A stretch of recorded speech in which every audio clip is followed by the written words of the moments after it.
ગુજરાતમાં એક સાથે ત્રણ સમાજ મેદાને આવ્યા છે। એક તરફ ક્ષત્રિય સમાજનું મહાસંમેલન મળી ચૂક્યું છે, જ્યારે બીજી તરફ રઘુવંશી સમાજ અને સાથે સાથે સૌરાષ્ટ્રની અંદર જ તે પાટીદાર સમાજ મેદાને છે। ગુજરાતમાં જ્યારે જ્યારે કોઈ પણ ચૂંટણી આવતી હોય છે ત્યારે ત્યારે સમાજ એક થતો હોય છે, પરંતુ આ વખતે સ્થાનિક સ્વરાજ્યની ચૂંટણીમાં સમાજ મેદાને કેમ? નમસ્કાર, આપ જોઈ રહ્યા છો ન્યૂઝરૂમ ને આપની સાથે હું છું પ્રદીપ। ગુજરાતની અંદર હાલ માત્ર ને માત્ર સ્થાનિક સ્વરાજ્યની ચૂંટણી આવી રહી છે, પરંતુ તેમ છતાંય આ ચૂંટણીની અંદર સમાજ એક થઈ રહ્યો છે અને સંગઠન બનાવવાની વાત ચાલી રહી છે।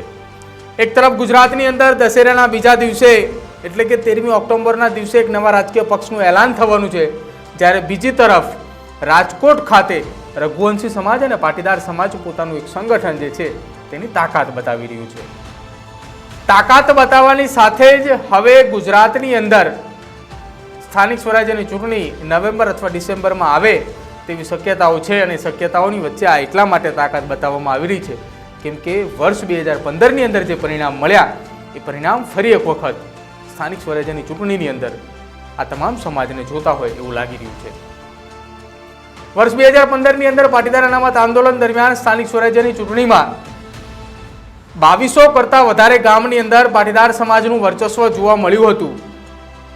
તાલુકાઓની જો વાત કરવામાં આવે તો લગભગ 100 જેટલા તાલુકાઓની અંદર પાટીદાર સમાજના નેતાઓનું પ્રભુત્વ રહ્યું હતું।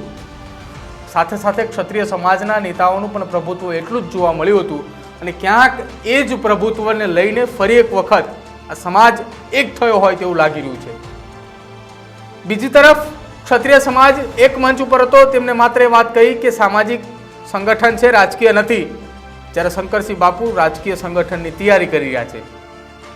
રાજકોટમાં રઘુવંશી સમાજનું સંમેલન છે, માત્ર ને માત્ર નવા પ્રમુખનો પદ ગ્રહણ છે, પરંતુ જો ત્યાંથી કંઈક લલકાર થાય તો રઘુવંશી સમાજ પણ તૈયાર છે। બીજી તરફ પાટીદાર સમાજ એ કેશુબાપાની ચોથી પુણ્યતિથિ નિમિત્તે આંતરરાષ્ટ્રીય કુર્મી સેના દ્વારા એક આયોજન કરવામાં આવ્યું છે, અને ક્યાંક આ આયોજન થકી કેશુબાપાના પુત્ર ભરત પટેલ દ્વારા પણ કોઈ જાહેરાત થાય એવા એંધાણ લાગી રહ્યા છે। હવે ગુજરાતનું રાજકારણ કંઈક બદલાતું હોય તેવું લાગી રહ્યું છે। આમ તો એવું કહેવાય છે ગુજરાતની અંદર ત્રીજો રાજકીય કોઈ પક્ષ આવે છે તો એ ફાવતો નથી, પરંતુ હવે આ કહાનીમાં ટ્વિસ્ટ જોવા મળ્યું છે।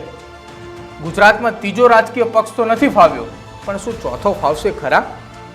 કેમ કે અત્યાર સુધી ગુજરાતની અંદર ભાજપ કોંગ્રેસ જ હતું, ત્રીજા પક્ષ તરીકે આમ આદમી પાર્ટીની એન્ટ્રી થઈ, અને હવે ચોથા રાજકીય પક્ષની એન્ટ્રી થવા જઈ રહી છે। ક્યાંક આ ચોથા રાજકીય પક્ષની એન્ટ્રીને લઈને ભાજપ કોંગ્રેસની બાજી બગડશે કે પછી આમ આદમી પાર્ટી અથવા ચોથો પક્ષ કાં તો પછી ચોથા પક્ષને જ ભરપૂર ફાયદો થશે અને ગુજરાતમાં નવી સરકાર 2027ની અંદર બનતી દેખાય।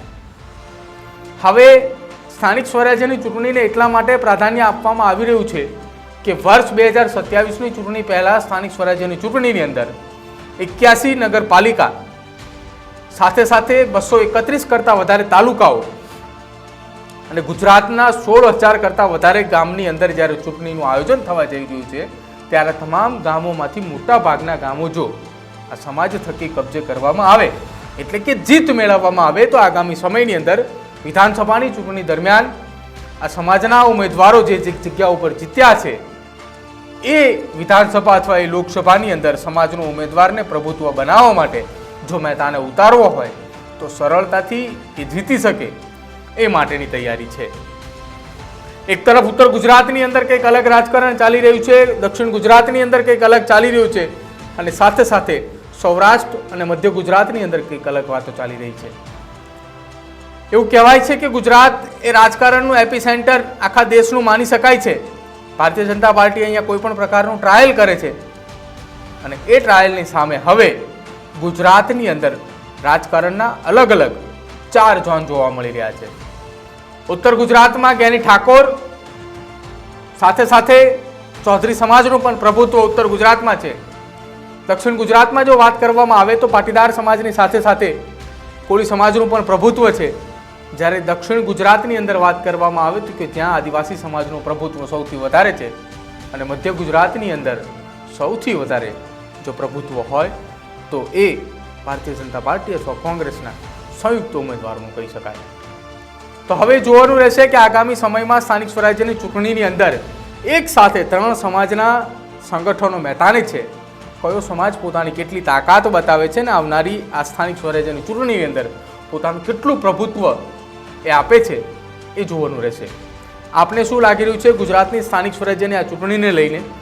હાલ માત્ર આ 2 જ સંગઠન કાર્યરત રહેશે કે 3 સંગઠન, કે હજુ પણ આગામી સમયની અંદર અન્ય કોઈ સમાજ મેદાને આવે છે કે કેમ? જો આપ જાણતા હોય તો અમારા કોમેન્ટ બોક્સની અંદર જરૂર જણાવજો. અમારી ચેનલ ન્યૂઝ રૂમને આપ આજે જ લાઈક કરજો, શેર કરજો અને સબસ્ક્રાઈબ કરજો.